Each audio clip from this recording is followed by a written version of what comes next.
One of the central truths about God that you need to understand is the following. God is not an invader. He is a guest. God does not invade no one's life. He is not an intruder. He will not enter in someone's life without being invited, called first. God is not an invader. Pay attention to what the Lord said. Later you can read this in the book of Revelation, chapter 3, verse 20. Words of the Lord Jesus himself. Behold, I stand at the door and knock. Look at that. Jesus is on the outside, just outside the door. The door here is the door of the heart, of the life, of the mind of the person. If anyone hears my voice and opens the door, in other words, hear the voice is to give ears to his voice, to give ears to what he says. If someone hear what I say and act upon this, in other words, to open the door, to accept what I say, I will come into him and dine with him, and he with me. You see, the Lord Jesus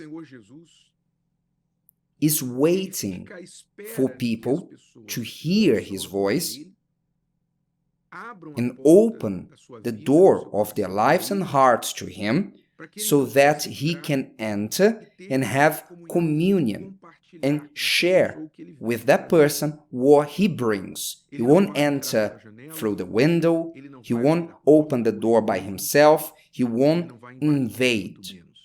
He waits to be called, to be received. And this is God's perfect nature, because God is not an invader, an intruder. So many people who resent God, saying, God abandoned me, he left me. Where was God? God has always been in the same place. He has never left the place where he is. God is everywhere. So this question, where is God? It is a foolish question, because it is a question that ignores God's nature, who he really is. Just as people who say, I'm going to give God a chance. Have you heard this before? I'll give God a chance. Sometimes even us, preachers, with the desire to call people's attention, we say, give God a chance. But in reality, no one gives God a chance. When you hear God's voice and turn yourself to him, you are giving yourself a chance, because we give a chance to those who need something. And who needs who? God needs us, or we need God? So there's not such a thing as give God a chance. You give yourself a chance. When you open the door to the Lord Jesus, you're giving yourself a chance. It's not to him, but to you. A chance to change your life, to stop suffering, a chance to know a better life. You are giving yourself a chance. But some think as if they are giving God a chance, as if God needed that person. This attitude of a rebellious, spoiled child, unfortunately, has been the attitude of many children, many human beings on earth. Are there parents who abandon their children? Yes, there are parents who abandon their children in this world. And not all parents who don't raise their parents are bad. I've met many parents, because they've loved their children, they have given them for adoption, because they could not raise the child. Instead of seeing the child suffering and starving, they couldn't take care of the child, so they gave the child up. Were they bad? No. You have no idea what is a father, a mother consciously to give their children up to another family. Most probably, you don't know what that is. So, not all parents who don't raise their children are bad. Quite the contrary. There are parents who abandon their children. But what is more likely in this world? Parents who abandon their children or children who abandon their parents? They don't want to hear about their parents. They don't want to know about their parents. They only want the assets of their parents. When their parents die, they are the first to appear. When the parents die, they want the inheritance from their parents. But as long as their parents are alive, for them it's as if they were dead. What is there more of in this world? Ungrateful children or parents who abandon their children? You know it.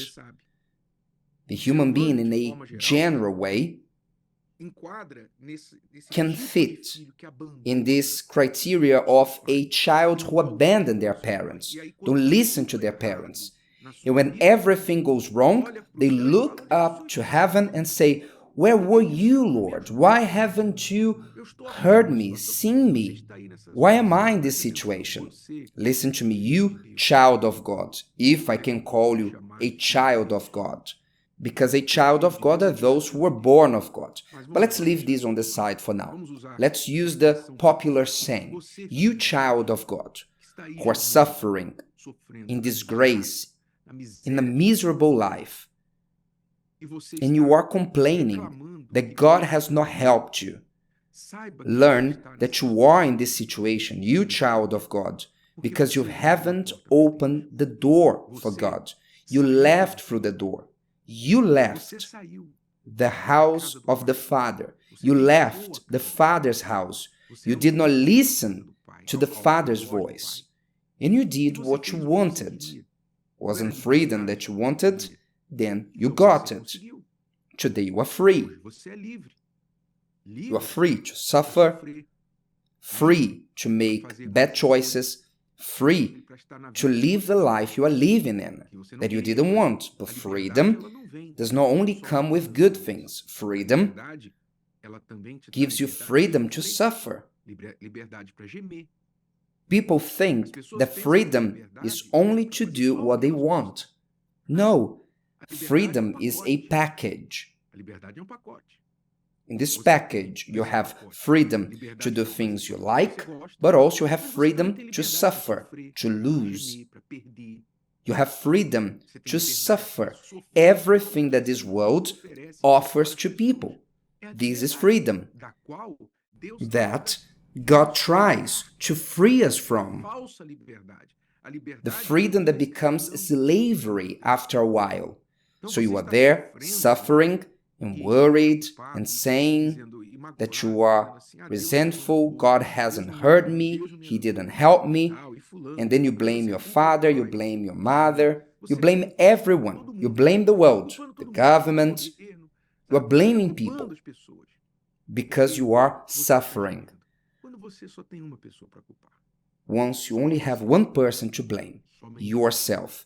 And I don't say this that you may say, so there's no way for me anymore? No, I'm saying this because there's a way out for you.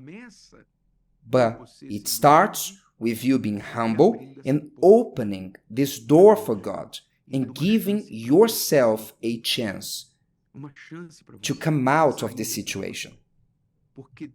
Because God will not kick the door open. He will not enter through the window. He's not Father Christmas, Santa Claus, that comes down through the chimney. God is Lord. He's not an intruder. He's not an invader.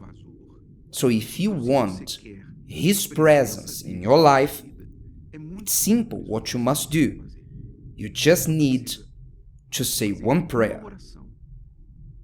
A humble and sincere prayer, and tell God, with your own words, something like, "My God, I ask you for forgiveness for all the time I ignored your voice, for all the time that I was stubborn, that I did what I thought was better, that I lived as if the Lord did not exist. I ask you for forgiveness. I am where I am, not because of you, but because of me. But if you accept me back, if you, Lord, accept entering my life, I'm opening the door to you now. And I want to hear your voice. Speak to me. Direct me. What should I do? How can I, from today onwards, after being an ungrateful, deaf, rebellious child, how can I learn to be a true child of yours? That's all. Say a prayer like this with your own words, truthful words. From then on, start live like that, listening to and obeying God's voice. And then you will see. Prepare yourself, because He will be able to enter your life and to rescue you, to free you, to guide you, and your life will be transformed. Is that okay? The choice is yours. You are free to do that too, if you want.